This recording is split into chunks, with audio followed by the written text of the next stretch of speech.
Hook, 7 de septiembre de 1940, Londres. Al caer la noche, más de 300 sombras cruzan el cielo del Canal de la Mancha. No vienen a conquistar territorio, vienen a quebrar algo más frágil, la voluntad. En menos de una hora, el centro de la capital británica arde. Los informes se contradicen, las líneas telefónicas colapsan, y en los refugios antiaéreos nadie sabe si el país resistirá una noche más. Esta no es la historia de bombas, es la historia de una decisión tomada bajo tierra, con mapas mal iluminados, café frío y un hombre obligado a elegir qué sacrificar para ganar tiempo. Si quieres entender cómo se toman decisiones cuando todo parece perdido, suscríbete ahora. No encontrarás estas historias en ningún otro lugar. Y dime en los comentarios, ¿puede un líder permitirse decir toda la verdad en plena guerra? Londres, 18:30 horas. El aire todavía huele a humo de incendios anteriores cuando las primeras sirenas empiezan a sonar. No es un ataque aislado, no esta vez. Los operadores de radar en la costa sur ya lo saben. Las pantallas muestran una concentración anómala. Demasiados puntos, demasiado ordenados. No es un ensayo, es el golpe principal. En el búnker del gabinete de guerra, bajo Whitehall, el ambiente es denso. No hay pánico, hay algo peor. Silencio. Un silencio interrumpido solo por el roce de lápices sobre mapas y el chasquido metálico de una puerta que se cierra. Winston Churchill entra sin anunciarse. Trae el abrigo aún húmedo por la lluvia y un puro apagado entre los dedos. No lo enciende.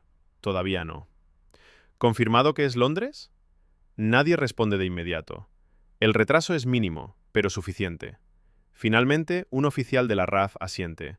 Sí, primer ministro, todo indica que el objetivo principal es la capital. Ese todo indica pesa más que cualquier cifra, porque detrás hay incertidumbre. La inteligencia británica esperaba otro patrón. Fábricas, puertos, aeródromos. No el corazón político y simbólico del país. Algo ha cambiado en la mente alemana. En la pared, un gran mapa de Londres comienza a llenarse de marcas rojas. Docklands, Southwark, Stepney. Cada alfiler representa un informe parcial, una llamada interrumpida, una estación de bomberos saturada. Churchill observa sin hablar. No pregunta por víctimas. No todavía. Sabe que hacerlo ahora cambiaría el tono de la sala. En ese momento, la guerra deja de ser abstracta. No es el frente, no es Francia, es su ciudad. A las 19:15 llega el primer informe serio de daños, incompleto, confuso, exagerado en algunas zonas, peligrosamente optimista en otras. Un asesor sugiere evacuar ciertos distritos administrativos. Otro propone una respuesta aérea inmediata, masiva, aunque eso signifique desproteger los cielos nocturnos durante horas críticas. Churchill escucha, no interrumpe. En la superficie, el ruido es ensordecedor. Bajo tierra, la guerra se libra en voz baja. El problema no es solo militar, es psicológico. Si Londres cae en el caos, si el gobierno parece desorientado, el mensaje cruzará el canal antes que cualquier avión. Berlín no necesita destruir la ciudad, solo necesita que parezca ingobernable. A las 20:40, un mensaje interceptado llega al búnker, parcial, fragmentado. Sugiere que la Luftwaffe ha recibido órdenes de mantener la presión durante horas, quizá toda la noche. No es una confirmación, es una pista. Un oficial joven, con ojeras profundas, se atreve a decirlo en voz alta. Señor, si este ritmo continúa, no podremos cubrir todos los sectores. No es una queja, es un hecho. Y Churchill lo entiende de inmediato. En ese instante, el problema ya no es cómo defender Londres, es cómo contar Londres. Decidir qué información circula, qué se anuncia, qué se oculta. Porque cada comunicado, cada frase mal calculada, puede provocar algo irreversible. Pánico, desmoralización, ruptura política. Según relatos posteriores, un memorando restringido circuló esa noche entre dos despachos del búnker. No llevaba firma, solo una idea clara: resistir no solo en el aire, sino en la narrativa. Resistir en la percepción. Churchill se acerca al mapa, retira un alfiler rojo, luego otro. No porque el daño no exista, sino porque decide que aún no debe existir. Para el público. Esta ciudad ha resistido incendios antes. Resistirá esto también. No es un discurso, es una orden implícita. A las 22 del acero, Londres arde en varios puntos. Pero la BBC emite con normalidad. Las palabras son medidas, las cifras retrasadas, el tono firme. En el búnker nadie celebra. Nadie cree que la noche esté ganada. Solo saben una cosa: el enemigo ha cambiado de objetivo, y eso abre una posibilidad peligrosa. Si Berlín cree que Londres es el camino más rápido hacia la rendición, tal vez esté dejando de lado algo igual de importante. Churchill se sienta por fin. Enciende el puro. Exhala lentamente. La decisión ya está tomada, pero sus consecuencias aún no han empezado a sentirse. La noche no termina cuando cesan las explosiones, termina cuando llegan las cifras. Y esa madrugada, las cifras no llegan completas. 08 de septiembre de 1940. 3:40 horas. En el búnker del gabinete de guerra nadie ha dormido. Las lámparas siguen encendidas, proyectando sombras largas sobre mapas ya manchados de ceniza. El humo se filtra incluso aquí abajo, mezclado con olor a papel húmedo y café recalentado. Un operador de radio se quita los auriculares con un gesto lento. Demasiado lento. Señor primer ministro, las transmisiones del este de la ciudad son intermitentes. Algunas estaciones no responden. Churchill no levanta la vista de los documentos. No porque no escuche, sino porque ya esperaba esa frase. Lo que no responde, no puede contradecirte. Durante horas, el mando británico ha intentado reconstruir un mapa real de daños.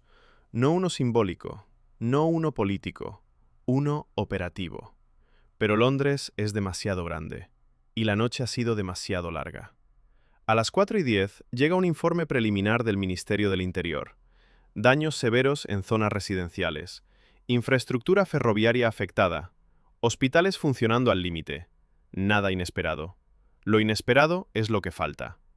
No hay señales claras de pánico masivo, ni huidas, ni colapsos administrativos, ni disturbios. Para muchos en la sala, eso es una buena noticia. Para Churchill, es una incógnita peligrosa. El silencio también puede mentir. Murmura casi para sí mismo. A las 5 de la mañana, con el cielo aún negro, se convoca una reunión reducida, sin secretarios, sin prensa, solo mandos clave. El tema no es la defensa aérea, es la lectura estratégica del ataque. Un oficial de inteligencia presenta una hipótesis. Berlín cree que Londres es el punto de quiebre, que la moral civil es más frágil de lo que realmente es. Pero la hipótesis se apoya en datos incompletos, interceptaciones parciales, suposiciones, nada sólido. Si se equivocan, dice uno de los generales, redirigirán recursos y eso nos dará aire. Churchill levanta la mano. Si se equivocan, o si creemos que se equivocan, corrige. El matiz es mínimo, la diferencia es enorme, porque actuar como si el enemigo estuviera cometiendo un error puede convertirse en sí mismo en el mayor error. A las 6:30, el sol comienza a insinuarse entre el humo. Londres despierta. Y no colapsa. Los trenes funcionan de forma irregular, pero funcionan. Las colas frente a las panaderías existen, pero son silenciosas. La policía informa de cooperación, no de caos. La BBC recibe instrucciones claras, tono firme, nada de dramatismo, nada de cifras exactas. No es censura clásica, es coreografía. Mientras tanto, en Berlín, los primeros informes del ataque empiezan a circular. No hablan de rendición, hablan de impacto. Y en la guerra, impacto no siempre significa resultado. A las 9:15, Churchill sale a la superficie. Recorre calles aún humeantes. No hace discursos, no da órdenes visibles. Solo mira. Testigos posteriores recordarían su expresión como concentrada, no abatida. Pero algunos oficiales notarían algo más. Una evaluación constante, casi matemática. ¿Qué se rompió? ¿Qué no? De regreso al búnker, una decisión empieza a tomar forma. No se anuncia, no se escribe, pero condicionará todo lo que viene después.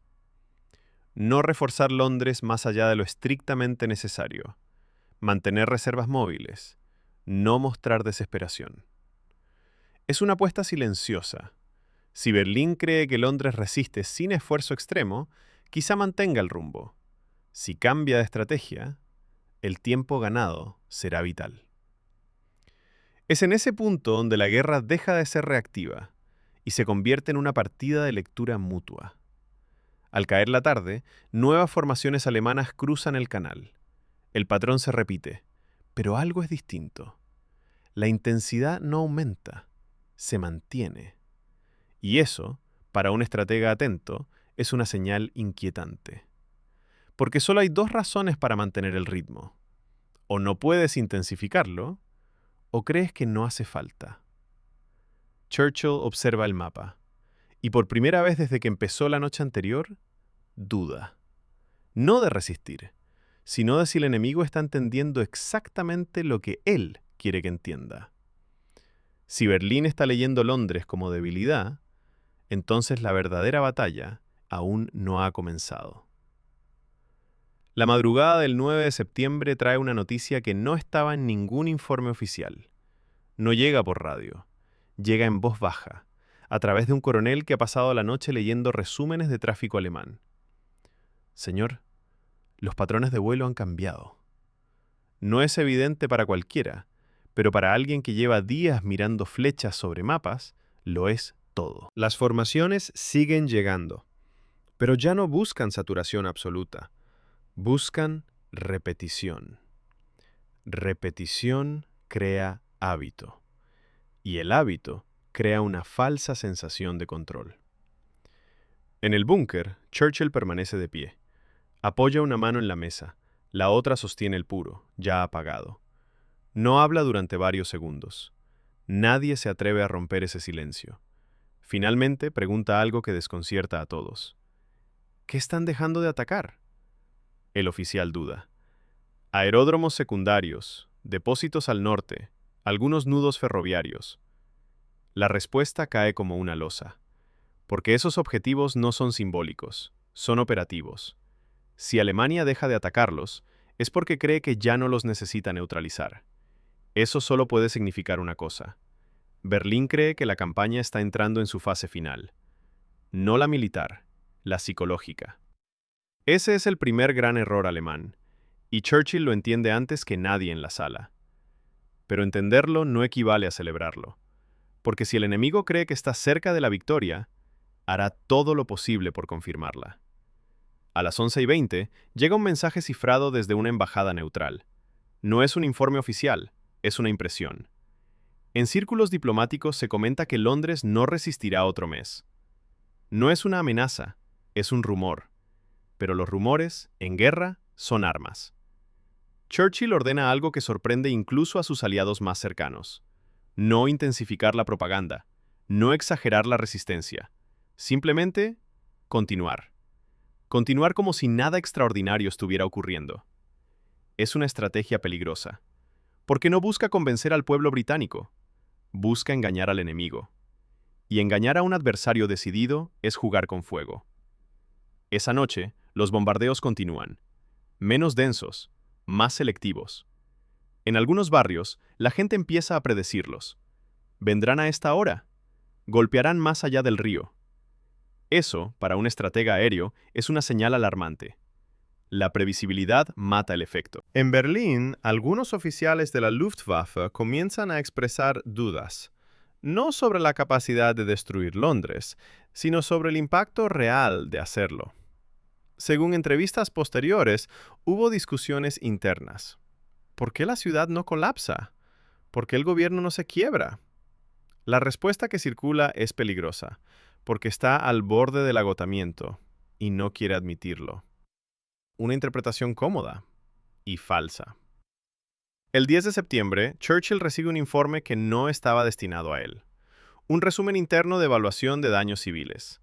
Las cifras son altas, más altas de lo que el público imagina. Ahí nace la duda más profunda. ¿Hasta qué punto puede estirarse la verdad antes de romperse? Churchill no destruye el informe, no lo oculta, lo guarda, porque sabe que esa información tendrá valor más adelante. No para ganar la guerra, sino para explicar su precio. Mientras tanto, el juego continúa. Alemania insiste en Londres.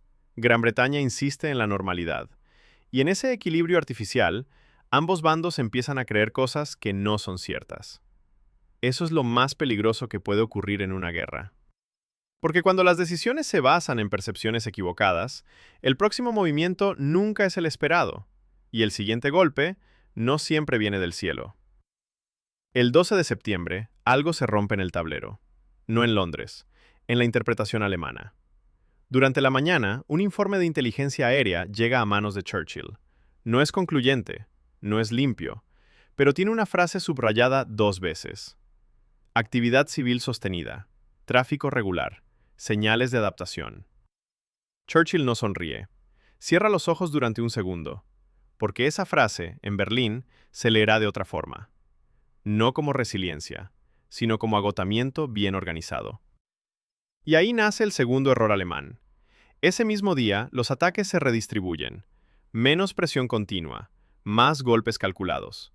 Objetivos emocionales, barrios históricos, zonas reconocibles. La lógica es clara. Si el miedo no derriba la estructura, quizá el simbolismo lo haga. En el búnker, la tensión cambia de forma. Ya no se trata de resistir, se trata de anticipar el momento exacto en que el enemigo crea haber ganado. Un general propone un contraataque aéreo mayor. Otro insiste en reforzar públicamente Londres, cueste lo que cueste. Churchill niega con la cabeza. Todavía no.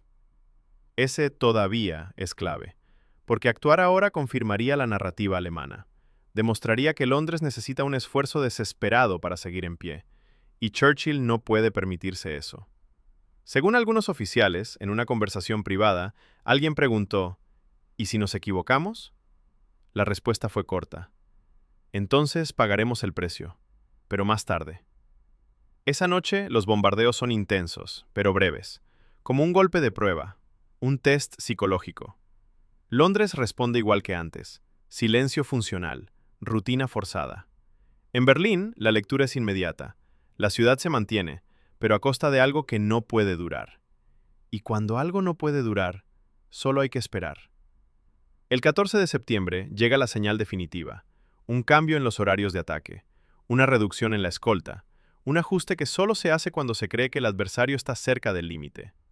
Churchill recibe el informe en solitario. Lee, relee, y por primera vez en días permite un gesto mínimo. No es alivio, es claridad.